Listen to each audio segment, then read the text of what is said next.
बिस्मिल्लाहिर्रहमानिर्रहीम। अस्सलाम वालेकुम नाज़रीन, समीना खान आपके सामने हाजिर एक और वीडियो के साथ। और आज की वीडियो में मैं बात करूंगी कल का लैंडमार्क डिसीजन जो PMLN के लिए एक बहुत बड़ी राहत का बाहिस बना है, जिसमें यूके की कोर्ट ने जो अपना इनिशियल हियरिंग मतलब इनिशियल जो फैसला सुनाया है, उसमें वो तमाम चार्जेस जो डेली मेल और डेली संडे में काम करने वाले डेविड रोज ने एक आर्टिकल लिखा था, उस हवाले से जो अपना फैसला सुनाया है, उस पर वो सब बहुत खुश हैं।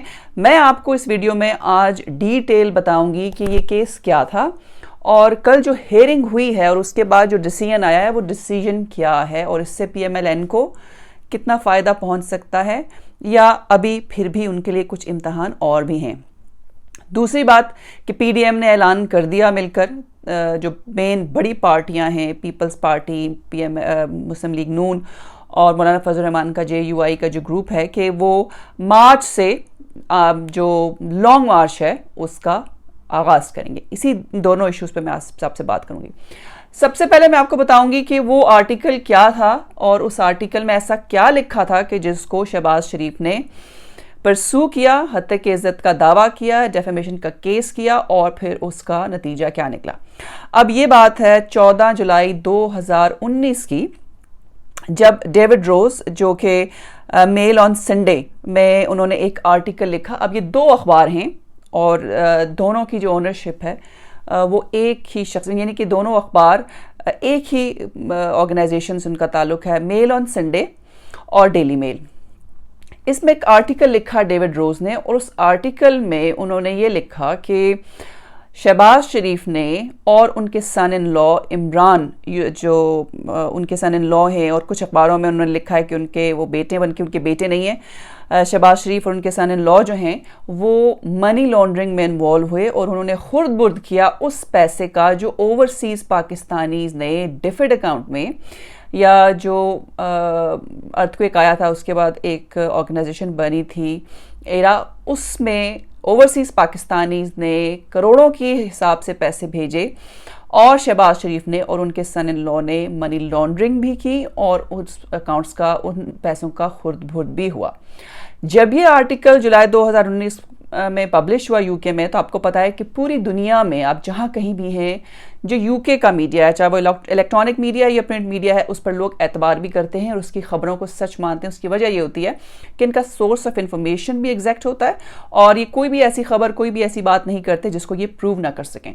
इसलिए यूके की न्यूज़ में जब कोई खबर आती है तो उसको बहुत सीरियसली लिया जाता है। अब ऑब्वियसली शरीफ बरदरान के खिलाफ पाकिस्तान में नैब के पास बहुत से और केसेस भी हैं जो उस वक्त भी परसू हो रहे थे, तो पाकिस्तानी गवर्नमेंट ने भी अपना इनपुट दिया और शहजाद अकबर ने एक स्टेटमेंट दी थी, जो एडवाइज़र भी हैं प्राइम मिनिस्टर के। उन्होंने कहा था कि जी शहबाज शरीफ पर ऑलरेडी इस हवाले से पाकिस्तान में केसेस चल रहे हैं, और वो भी एक स्टेटमेंट थी जो डेविड रोज के जो वकील हैं उन्होंने पढ़कर सुनाई थी, वो भी मैं शामिल करूंगी थोड़ी देर बाद। बहरहाल ये आर्टिकल लिखा गया। इस आर्टिकल के बाद पाकिस्तान में कोहराम मच गया, ख़ास तौर पर यूके में जो ओवरसीज़ पाकिस्तानी हैं या ओवरसीज़ नेशनल हैं, उनकी आंखों में भी एक जो पोस्टर बॉय का इमेज था शहबाज शरीफ का, जिसमें एक नाम दिया गया था उनको पोस्टर बॉय, वो बन गया और पाकिस्तान में भी जगहसाई हुई उनकी। बहुत ज़्यादा लोगों ने इस बात पे बिलीव किया कि इन्होंने इतने बड़े पैमाने पर खुदबुद की है, लेकिन शहबाज शरीफ ने इसको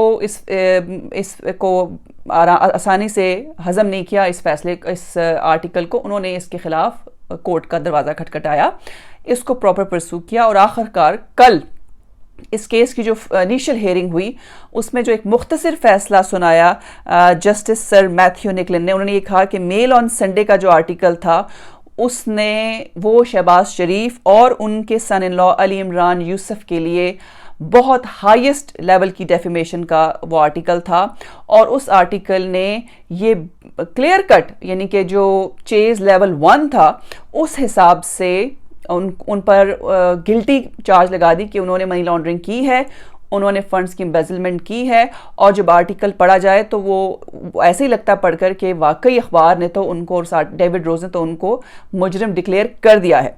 जबकि हर मुल्क में ये कानून है, ख़ास तौर पर यूके का ये कानून ये है कि आप किसी भी खबर में किसी मुजरिम और मुलज़म का फ़र्क आपको रखना होता है, और आप आर्टिकल लिख रहे हैं, आप कोई टेलीविज़न प्रोग्राम कर रहे हैं, उसके बावजूद आप किसी भी किस्म का फ़ैसला खुद नहीं सुना सकते।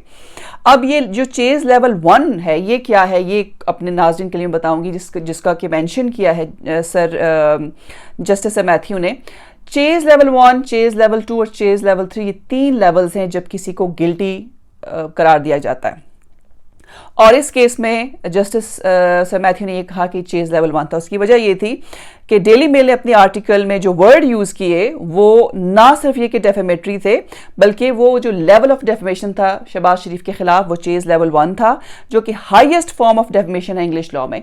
और तमाम जितने भी काउंट्स थे, जितने भी पॉइंट्स वहाँ पर रेज किए गए, चाहे वो अली इमरान यूसुफजई के हवाले से थे या शहबाज शरीफ के हवाले से थे, उसको चेज़ लेवल 1 शहबाज शरीफ के हवाले से था और चेज़ लेवल 2 था एक और केस के सिलसिले में। ये 2 पॉइंट्स के ऊपर एक चेज़ लेवल 1 था, एक चेज़ लेवल 2 था। अब आप ये सोच रहे होंगे कि चेज़ लेवल 1 और चेज़ लेवल 2 क्या और चेज़ लेवल 3 क्या है। आमतौर पर जज के लिए चेज़ लेवल 1 का मतलब ये होता है कि जब किसी अखबार ने आप दोनों को करप्शन का इल्ज़ाम लगा दिया, आपको गिल्टी डिक्लेयर कर दिया कि आपने ये किया है, तो जो परसेप्शन उस आर्टिकल से मिली जज को, वो उनके लिए चेज़ लेवल 1 थी। चेज़ लेवल 2 जो है और Chase level 1 is the highest level of defamation. अब चेज़ लेवल 2 जो है का मतलब ये है कि may be he is guilty, और चेज़ लेवल 3 ये होता है कि शायद वो गिल्टी है और इसके रीजनेबल ग्राउंड्स भी मौजूद हैं और इसको इन्वेस्टिगेट होना चाहिए। तो 3 लेवल्स हैं, लेकिन जज ने अपने फैसले में इसको चेज़ लेवल 1 दिया, यानी कि जो अखबार है उसने मुकम्मल तौर पर शहबाज शरीफ को, उनके सन इन लॉ को गिल्टी करार दे दिया था। अब कोर्ट ने ये भी अपने आर्ग्यूमेंट्स जो दोनों तरफ के वकला के सुने और डेविड रोज के आर्टिकल के हवाले से। अब डेविड रोज ने वो कौन सी लाइन थी जिस पे जज ने ये कहा कि ये चेज़ लेवल 1 है, वो मैं आपको पढ़ के सुनाती हूँ। उसमें ये लिखा था कि did the family of Pakistani politician who has become the poster boy for British overseas aid steal funds meant for earthquake victim. और ये जो लाइन थी इसने पाकिस्तान में 2 साल तक हेडलाइंस बनाई और इसी लाइन के पे फैसला दिया गया है यहाँ की यूके कोर्ट में। और इसका मतलब ये था कि पाकिस्तानी पॉलिटिशियन की जो फैमिली है, जो कि ब्रिटिश ओवर्स के लिए और ब्रिटिश ओवरसीज़ ने जो एड दी, जो इमदाद दी अर्थक्वेक में, उसके लिए एक पोस्टर बॉय बन गया। तो ये अर्थक्वेक विक्टिम्स के जो पैसे थे ये चुराए हैं नवाज शरीफ ने। इस स्टेटमेंट के ऊपर ये चेज़ लेवल 1 भी लगा और शहबाज शरीफ के जो डेफेमेशन केस है वो शहबाज शरीफ जीत गए।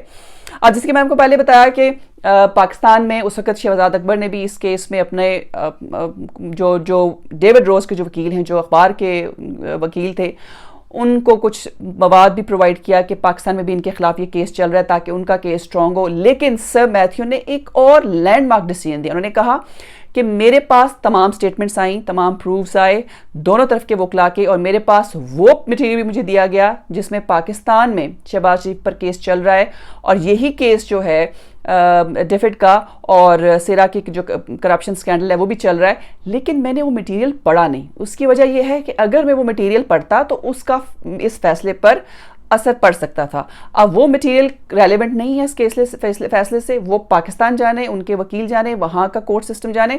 लेकिन यहाँ पर मैंने उसको नहीं पढ़ा और मैं उसको इसमें शामिल भी नहीं करना चाहता हूँ। मेरे लिए कंसिडरेशन ये है कि यूके की सरजमीन के ऊपर जो इल्ज़ाम लगाया गया है इन दोनों पर, मुझे उसको इंटरप्रेट करना था और जो स्टेटमेंट्स शहबाज शरीफ की और अली इमरान यूसुफ की जो दी गई उनको, उन्होंने उसकी रोशनी में अपना फैसला सुनाया। अब PMLN इसको एक बहुत बड़ा अपना लैंडमार्क विक्ट्री मान रही है और जाहिर है कि ऐसे मौके पर जब उन पर हर वक्त करप्शन के इल्ज़ाम हर तरफ से लग रहे हैं, ये इनके लिए एक सोर्स ऑफ रिलीफ तो है ही, लेकिन ये सिलसिला अभी चलेगा। और डेविड रोज ने, यानी कि वो आर्टिकल के जो बानी थे, जिन्होंने आर्टिकल लिखा था जुलाई 2019 में, उन्होंने जैसे ही खबरें पाकिस्तान के टेलीविजन पर चलना शुरू हुई, उन्होंने फ़ौरन ट्वीट किया कि ये खुशी की शादियाने ना बजाए जाएं, ये तो इनिशियल जो हेयरिंग हुई है उसका फैसला है जो दिया है कोर्ट ने, अभी तो बाकी केस चलना है।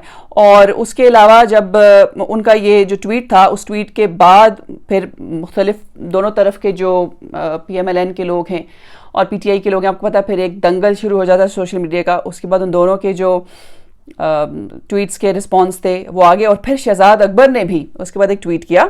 अब मैं आपको बताऊंगी कि डेविड रोज ने क्या ट्वीट किया अपने इस जजमेंट जैसी पाकिस्तानी मीडिया पे वायरल हुई। डेविड रोज का ट्वीट ये था, the Shehbaz Sharif defamation case is strictly preliminary. The judge sets the parameters for the eventual trial which lies in the future. It determines what the court says the article mean. It is not a final outcome. यानी उनका कहना ये है कि शहबाज शरीफ का जो defamation का case है वो ये एक इनिशियल फैसला है। जजमेंट जो है वो उसने कुछ ज़ाब्ते मुकर्रर किए हैं इवेंचुअल, यानी कि जो आखिर में भी ट्रायल चलना है उसके कुछ पैरामीटर्स शुरू में कुछ गाइडलाइंस हैं जो मुकर्रर की हैं, और अभी केस चलेगा और शुरू और आखिर और जब ये केस चलेगा तो उसके बाद ये कोर्ट मजीद डिसाइड करेगा कि आर्टिकल का मतलब क्या, ये फाइनल आउटकम नहीं है। इसके जवाब में शहजाद अकबर ने ट्वीट किया कि आज की जो हेयरिंग हुई है लंदन में, मैं इंग्लिश में, मैं आपको उर्दू में उसकी पहले आप इंग्लिश में भी चले आपको सुना देती हूँ। Today's hearing in London was a meanings hearing where the judge was to rule what the article meant. Shehbaz and Ali Imran have not won the case against Daily Mail. The judge made similar remarks when he refused to award costs to any party. Shehbaz Akbar ने जो tweet किया David Rose की tweet के बाद वो ये था कि आज की जो हेयरिंग लंदन में हुई है वो भी एक शुरुआत है जहाँ पे जज ने रूल किया है या एक फैसला दिया है कि आर्टिकल का मतलब क्या है। शहबाज और अली इमरान ने अभी केस नहीं जीता डेली मेल के खिलाफ, बल्कि जज ने यही रिमार्क्स दिए जब उन्होंने अभी किसी भी पार्टी को कॉस्ट अवॉर्ड नहीं की। ये शहबाज अकबर का ट्वीट था। बहरहाल ये एक बहुत बड़ी जजमेंट है PMLN के लिए और PMLN का फ्यूचर इस पर डिपेंड करता है, लेकिन एक क्वेश्चन मार्क है, वो ये है कि यहाँ के अखबार डेली मेल और डेली संडे ऐसे अखबार हैं कि जो आमतौर पर इस किस्म की कॉन्ट्रोवर्सीज क्रिएट करते रहते हैं, लोग उनकी न्यूज़ पर इतना एतबार नहीं करते। लेकिन सवाल ये है कि यूके में इस आर्टिकल के पीछे कौन था, और मेरा ख्याल है कि शायद जो शहबाज शरीफ में वो इस बात पे भी जाएंगे कि यहाँ पर ये जो आर्टिकल छपवाया गया इनके खिलाफ, उसके पीछे वो कोई शख्स था, कोई पर्सनालिटी थी, कोई इन्फ्लुएंशियल शख्स था, कोई मालदार शख्सियत थी। ये सब बातें जो हैं वो डिसाइड की जाएंगी। खैर, ये तो मैंने आपको स्टोरी सुना दी। और PDM ने लॉन्ग मार्च का ऐलान कर दिया है। वीडियो ज़रा लंबी हो गई है, मैं जल्दी इसको कंक्लूड करूँगी कि PDM ने लॉन्ग मार्च का ऐलान कर दिया। उन्होंने कहा है कि जी हम आज से लॉन्ग मार्च स्टार्ट करेंगे पूरी मुल्क में अब, और हमारा जिस पॉइंट पर हम निकलेंगे वो है महंगाई के खिलाफ। सो मैंने अपनी वीडियो में आपको पहले भी कहा था कि ये जो खबरें आ रही थी ना, PDM कमज़ोर हो गई, मौलाना फजल रहमान कुछ कह रहे हैं, वो सेनेट का इलेक्शन लड़ेंगे नहीं लड़ेंगे। मैंने ये कहा था कि अभी जो अपने वो सारे कार्ड्स हैं वो शो नहीं कर रहे, they are united behind the scene, लेकिन एक लोगों के सामने या मैसेज के सामने या हुकूमत के सामने वो इस किस्म की हरकतें कर रहे हैं ताकि उनको ये फील हो, ये गलत फहमी हो कि इनके दरमियान कोई कन्फ्यूजन है।